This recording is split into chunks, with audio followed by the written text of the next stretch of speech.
قرآن مجید فرقان حمید نے نا جو نبی اور امتی کا تعلق بیان کیا ہے وہ یہ ہے کہ النبی اولا بالمؤمنین من انفسہم، فرمایا یہ نبی تو مومنوں کی جانوں سے بھی زیادہ ان کے مالک ہیں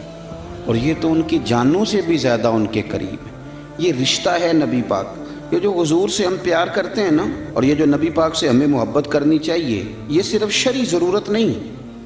شرعی ضرورت تو ہے ہی نا کہ حضور نے فرمایا تم اتنی دیر تک مومن نہیں بنو گے جتنی دیر تک ہر چیز سے بڑھ کر مجھ سے پیار نہ کرو۔ یہ شرعی ضرورت تو ہے ہی، لیکن نبی پاک سے محبت کرنا یہ ہماری عقلی ضرورت بھی ہے، یہ ہمارے شعور کی ضرورت بھی ہے۔ اگر آپ فہم کی دنیا میں جائیں گے، عقل و دانش کی دنیا میں جائیں گے، تو پھر بھی آپ کی عقل کہے گی کہ محبت مدینے والے رسول سے ہی کرنی چاہیے۔ اور یارو ماں باپ سے پیار کرتے ہیں، انہوں نے احسان بڑے کیے، اولاد سے پیار کرتے ہیں، پیاری بڑی لگتی ہے، بہن بھائیوں سے پیار کرتے ہیں، رشتہ قریبی ہے۔ یہ ساری محبتیں ہم کرتے ہیں کیوں کہ ان میں اخلاص ہے، ان میں خلوص ہے، یہ غیر نہیں، یہ ہمارے اپنے ہیں۔ لیکن یاد رکھنا ان سب سے بڑھ کر مدینے والے رسول ہمارے اپنے۔ کیوں؟ اس لیے کہ بہن بھائی کبھی کبھی اخلاص چھوڑ بھی جاتے ہیں، کبھی کبھی مفاد پرست ہو جاتے ہیں، کبھی کبھی ایسا ہوتا ہے کہ ماں باپ بھی ایسا رویہ اختیار کرتے ہیں کہ جس سے لگتا ہے کہ انہیں بھی تھوڑی جیب سے دلچسپی ہو گئی، اللہ ماشاءاللہ سارے نہیں۔ اور بیوی بچوں کے بارے میں تو قرآن فرما چکا ہے، قرآن نے کہہ دیا بیوی بچوں کے بارے میں کہ یہ تو بعض اوقات تمہارے دشمن ہو جاتے ہیں، یہ تو کئی دفعہ تم سے وہ کام کراتے ہیں جو تمہیں رب رسول سے دور لے جائیں، قرآن مجید نے فرما دی۔ او میرے بھائی، جتنے اپنے کہلانے والے ہیں یہ کبھی نہ کبھی کچھ ایسا کر دیتے ہیں کہ جو اپنوں والا نہیں ہوتا۔ ایک ذات ہے مدینے والے محبوب کی، ایک ذات ہے تیرے اور میرے رسول کی کہ جنہوں نے کرم ہی فرمایا ہے، جنہوں نے فضل ہی فرمایا ہے، جنہوں نے رحمت ہی فرمائی۔ اور نبی پاک صلی اللہ تعالیٰ علیہ وسلم فرمانے لگے میرے غلاموں سنو، میری اور تمہاری مثال تو گویا اس طرح ہے کہ جس طرح کسی آدمی نے آگ جلائی تھی تو پتنگے اس میں گرنے لگے تھے اور وہ ان کو بچاتا تھا، پیچھے ہٹ جاؤ پیچھے ہٹ جاؤ، یہ آگ ہے۔ فرمایا تم بھی جہنم کی آگ کی طرف گرتے ہو اور میں تمہیں سینہ بند سے پکڑ پکڑ کے کھینچتا ہوں اور ادھر نہ جانا جل جاؤ گے، ادھر نہ جانا تکلیف میں آ جاؤ گے، میں تمہیں کھینچتا ہوں۔ تو ہر رشتہ کسی نہ کسی موقع پر بغاوت کر سکتا ہے، دور ہو سکتا ہے، وہ مدینے والے محبوب کی ذات ہے۔ زندگی سنوارنے کا سلیقہ بھی دیا،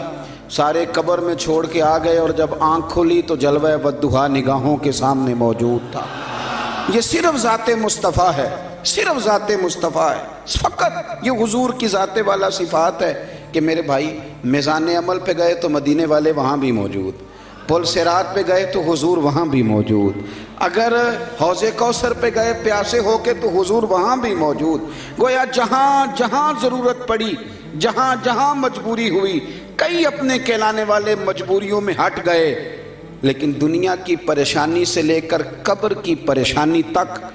اور قبر کی آزمائش سے لے کر جہنم کی پریشانی تک جو ہستی ہمارے ساتھ ساتھ رہے گی وہ ہمارے آقا و مولا مدینے والے محبوب صلی اللہ علیہ وسلم کی ہے۔ اس لیے عقل کا بھی تقاضا ہے کہ جنہوں نے کہیں ساتھ نہیں چھوڑنا ان سے پیار کیا جائے، ہر جگہ جنہوں نے ساتھ رہنا ہے، جنہوں نے محبت کو نبھانا ہے،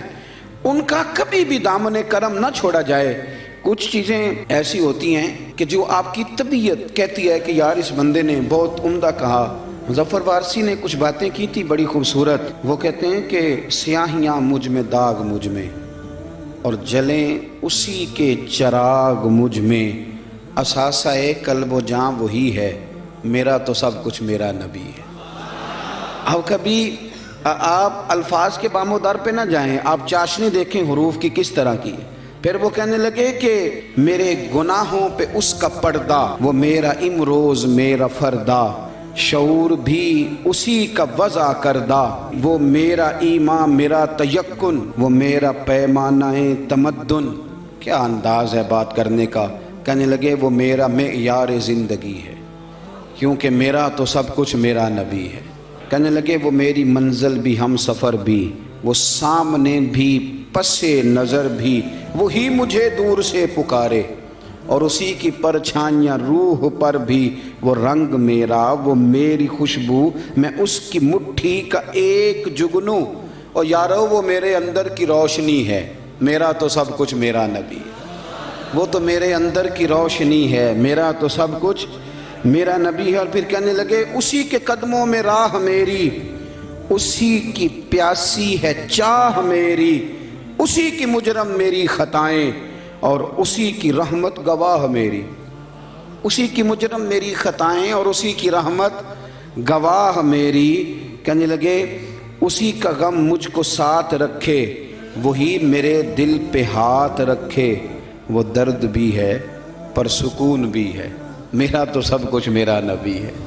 ان کے درد میں رونا تو پڑتا ہے پر اسی رونے میں سکون ہے، وہ درد بھی ہے سکون بھی ہے، میرا تو سب کچھ ہے میرا نبی ہے۔ اور پھر کہنے لگے ازل کے چہرے پہ نور اس کا، ظہور عالم ظہور اس کا، اسی کی آواز گفتہ حق، خود اسی کی تنہائی طور اس کا، بہت سے عالی مقام آئے، بہت سے عالی مقام آئے، بہت سے عالی مقام آئے، پر خدا کے بعد اس کا نام آئے، بہت سے عالی مقام آئے پر خدا کے بعد اس کا نام آئے، وہ اولی ہے وہ آخری ہے، میرا تو سب کچھ میرا نبی ہے۔ اور پھر کہنے لگے نہ مجھ سے بار عمل اٹھے گا، نہ عضو ہی کوئی ساتھ دے گا، اگر کہے گا تو روز محشر خدا سے میرا نبی کہے گا، سیاہیاں داغ صاف کر دے، اسے میرے مولا معاف کر دے۔ انداز دیکھیے، کہنے لگے نہ مجھ سے بار عمل اٹھے گا، اسی کوئی نے جو کہ ہاں صحیح، نہ مجھ سے بار عمل اٹھے گا، نہ عضو ہی کوئی ساتھ دے گا، اگر کہے گا تو روز محشر خدا سے میرا نبی کہے گا، سیاہیاں داغ صاف کر دے، اسے میرے مولا معاف کر دے، کیونکہ یہ میرا عاشق ہے وارثی ہے۔ تھوڑا سا مظفر وارثی سے معذرت کے ساتھ، یہ میرا عاشق ہے قادری ہے، میرا تو سب کچھ میرا نبی ہے۔